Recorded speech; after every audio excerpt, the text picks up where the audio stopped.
Hello. Chainsaw Man chapter 155 just dropped. And we are going to talk about it. Quite a bit to go through this week. So let's go ahead and get started. So the chapter starts with this woman from the crowd. She tries to reason with the rest of the mob to let them know to, not be so hasty and maybe to reconsider some things as to stabbing Ayuta to death. And this does work as the crowd kind of stops to question themselves. But Beram, on the other hand, he doesn't want that. So he pulls a big brain move by pretending that Nayuta is making him shoot himself in the head, which forces the couple people from the mob to act and go for stabbing Nayuta. And then we are transitioned into a flashback as Denji and Nayuta's apartment burns down. We go back to when Denji and Nayuta first met each other, and he's bringing her back to the apartment. And we kind of learn more about Nayuta's perspective on this matter. So initially, Nayuta wasn't that friendly with Denji, and he peeked into his memories to learn more about herself and her previous incarnation of Makima. And what Nayuta decided to do was to continue Makima's goals of taking out Chainsaw Man's heart. Uh, hmm. But then this didn't quite work out as she became attached to Denji. And she becomes who she is today. But then we see Nayuta question herself, or questioning Denji about who she is, what her identity is. To which Denji responded by telling her that she is family. And then the chapter transitioned to Denji's side, where he sees a child version of himself kind of chastise him for abandoning Nayuta in the end. And he's reminded of what he did to his father. And the chapter ends with Denji waking up in the hospital and away from like the other part of the story, which is Nayuta's possible lynching. And then the chapter ends. So we have a couple things to go over. So first of all, there's a bit of confusion about what part of the flashback is whose. Whether if the whole thing was Nayuta's memory or whether she like gave some of her memories to Denji or just the two flashbacks combined.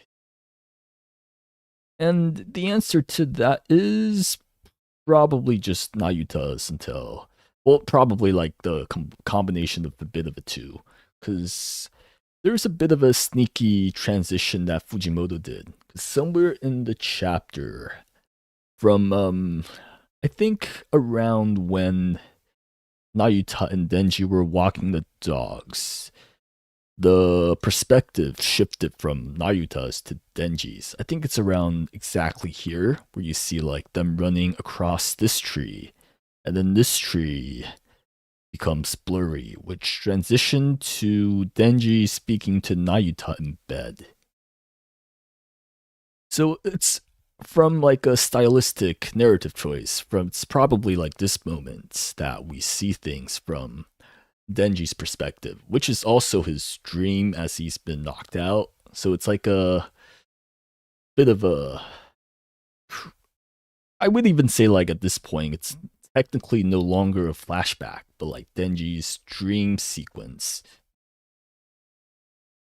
But this chapter also answers some things about Nayuta and Makima's memories, maybe a little bit. Because in the past, Makima mentioned that she has memories of things that Pochita erased.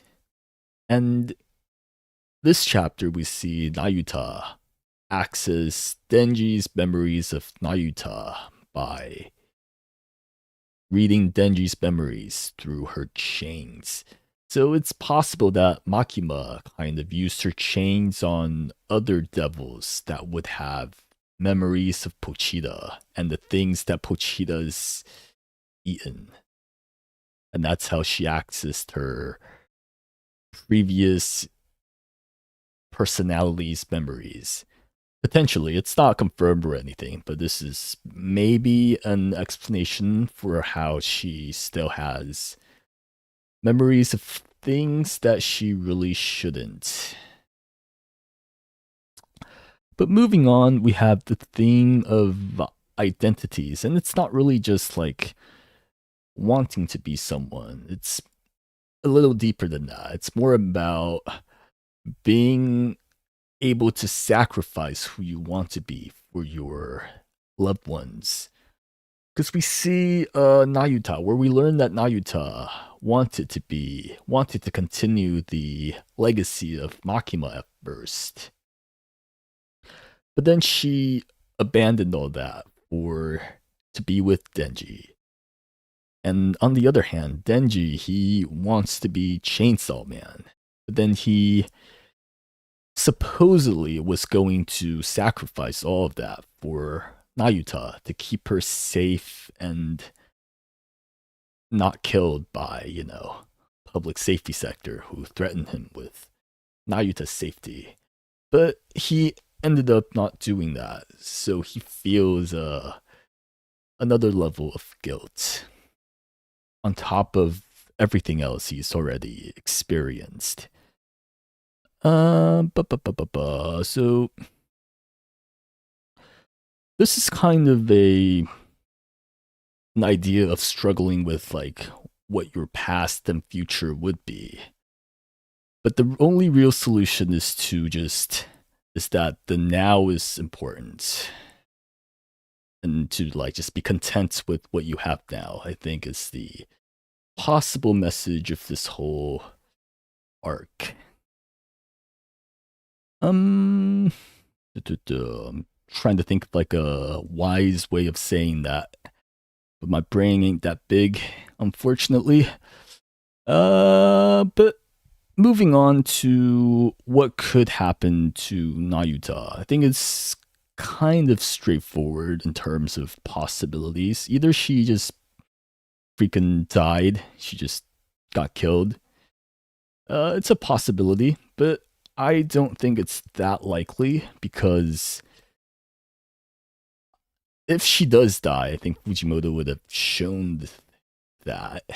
And then there is Denji. He's not waking up in a dumpster this time. He's waking up in a hospital bed.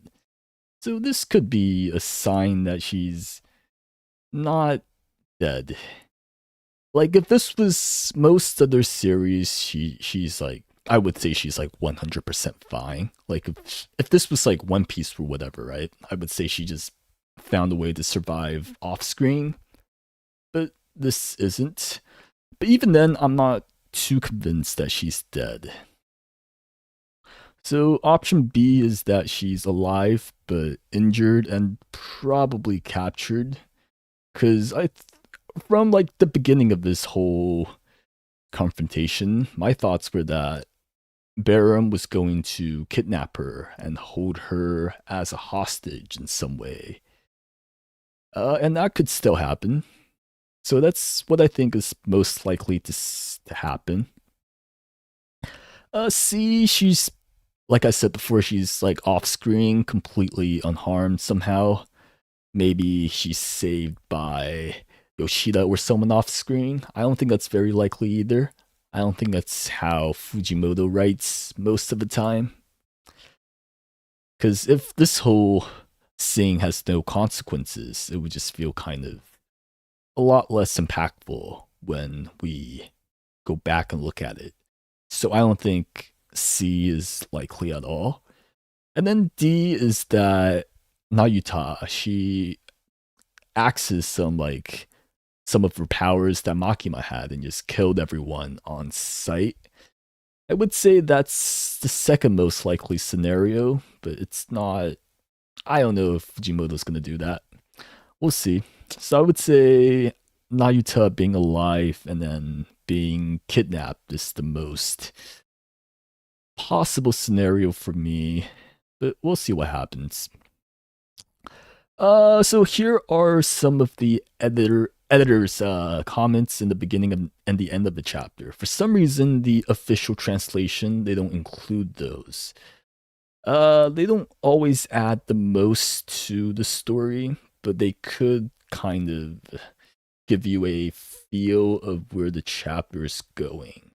So this is from the beginning, where it says that the conscience of the crowd is shaking. It's uncertain because a random civilian woman, was trying to convince the mob to kind of relax a little bit.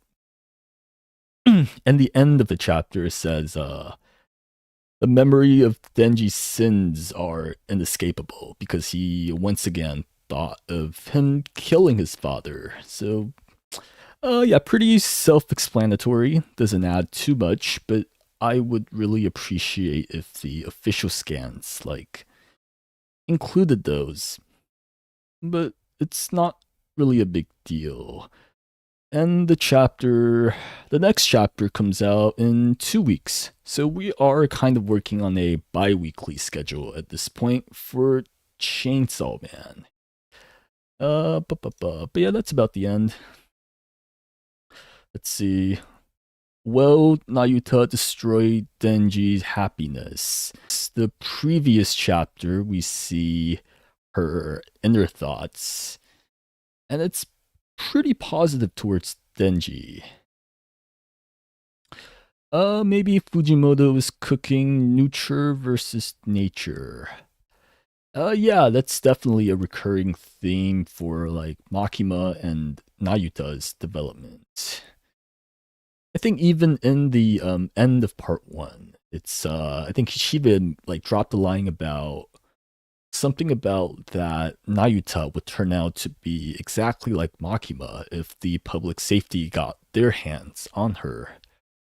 So, nature and nurture is probably going to be a bigger theme if we do get more commentary on Nayuta.